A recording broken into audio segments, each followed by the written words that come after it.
And by the Chief Executive. Question number 2, Metiria Turei. Order. I want to hear Metiria Turei's question. Thank you, Mr. Speaker. My question is to the Minister for Economic Development and asks, does he stand by his statement that he was, quote, not at all concerned, end quote, about signing a deal with SkyCity? Order. I apologise to the member. Could I ask both sides at the front here, please, to cease this cross-interjection? It's discourteous. Metiria Turei. Thank you, Mr. Speaker. The member may start again. Thank you, Mr. Speaker. My question is to the Minister for Economic Development and asks, does he stand by his statement that he was, quote, not at all concerned, end quote, about signing a deal with SkyCity for a convention centre before the Auditor-General's inquiry into the deal is complete? The Honourable Stephen Joyce. Mr. Speaker, yes, I stand by my quote that I was not at all concerned about negotiations continuing. Firstly, because there's no certainty that any deal will be concluded prior to the Auditor-General's findings being released. And indeed, as I've said a number of times previously, there remains no guarantee that a deal will be concluded at all. Secondly, the signing of any deal is not the end of the matter. There would likely be legislation required to go through the House. So there's plenty of opportunity to continue to look at things on the way through and plenty of water to flow under the bridge. Metiria Turei. Does the Minister agree with the Prime Minister, who today did another U-turn on a serious issue, saying that he would now be pretty cautious about signing up to a deal while the Auditor-General's inquiry is underway? The Honourable Stephen Joyce. Mr. Speaker, actually I'm well aware the Prime Minister said he'd be cautious, and I looked back at my transcript yesterday and I said I was pretty cautious as well, and pointed out there's a whole bunch of things that have to occur and we'll just step our way quietly through it. I can't quite see the distinction the member tries to make. That's right. Metiria Turei. How does the Prime Minister's new cautious approach fit with his comments yesterday, and I quote, yes, certainly we don't see any reason to delay negotiations, and doesn't his comment demonstrate contempt for the office of the Auditor-General? The Honourable Stephen Joyce. Mr. Speaker, in answer to the second part, absolutely not at all. And again, as I said, the Prime Minister has also said, as have I, that there's no reason for negotiations not to continue. But we're, of course, taking a cautious approach on the way through. Metiria Turei. Supplementary question.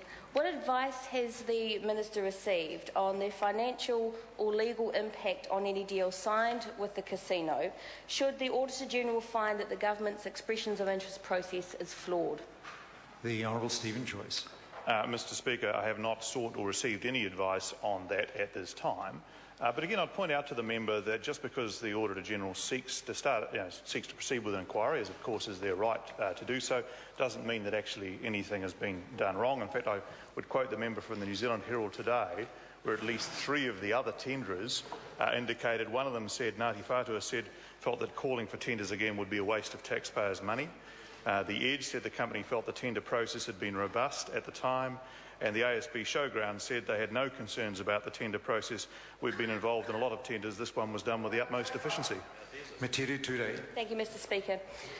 Is the Minister concerned that the Auditor-General will inquire into the inadequacy of his assessment of the full costs of the casino deal, including the costs of increased gambling and increased gambling harm in Auckland City? The Honourable Stephen Joyce. Mr. Speaker, not at all, and I'm very, very confident in the process and confident in the way it's been handled by the Ministry. Metiria Turei. Supplementary.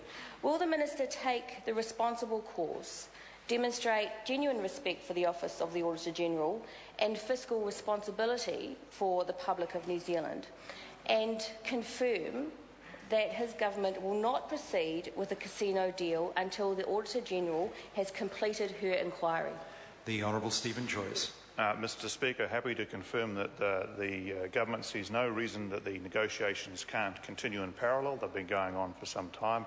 I also confirm for the Greens that we of course have respect for the Office of Auditor-General in this regard, and also that the government is very keen, obviously, to progress with a range of things. I appreciate the Greens pretty much want all of them stopped, but we're continuing to progress a number of initiatives to create jobs and growth for New Zealanders. Grant Robertson. Can the Minister tell the House that all those businesses who were approached or who tendered under this process were given the same information and instructions about what was required in a tender document? The Honourable Stephen Joyce. Mr Speaker, I can confirm that the Ministry of Economic Development conducted a robust process. They've conducted a number of expressions of interest, but I don't know the exact detail the member refers to, but I'm confident they conduct a robust process which is fair to all parties. Metiria Turei. Does the Minister agree that a convention centre built under any other deal would also result in more jobs for Auckland, which is a good thing, but without the subsequent harm caused by increased gambling from this casino deal? The Honourable Stephen Joyce. Well, Mr Speaker, of course a convention centre creates opportunities for jobs, and in fact there was a previous one that was done in Auckland with the support of the Green Party, who were a confidence and supply partner for the Labour Party at the time. It was a deal that was struck under the supervision of the Labour government back in 2001, where an organisation called SkyCity was given the opportunity to build a convention centre in return for increased poker machines at the time, and in fact was opened by then Minister Mark Burton and also supported by the then Prime Minister Helen Clark, who said in Auckland, proudly, in Auckland, SkyCity has pumped $140 million into its new convention centre, and Auckland City has rebranded and updated its convention facilities. New Zealand is pleased to see continuing investment in the quality of our tourism infrastructure. Point, order, order, order. Order. A point of order has been called. The Honourable Trevor Mallard. Point of order, Mr Speaker. I think the Minister should be warned about his answer in that negotiation was done by Judith Collins. The member will resume his seat immediately. The member will resume his seat. Now that is a direct abuse of the point of order process. And the member order, and there'll be no comment on this side of the House, my right either. I will not tolerate the point of order process being abused like that. When I get to my feet, members will resume their seats. I will not tolerate that kind of abuse. Supplementary question, the Honourable Trevor Mallard. Was the Minister aware that the negotiation around that was done by the Chair of the Casino Authority, the well-known Tory Judith Collins? The Honourable Stephen Joyce.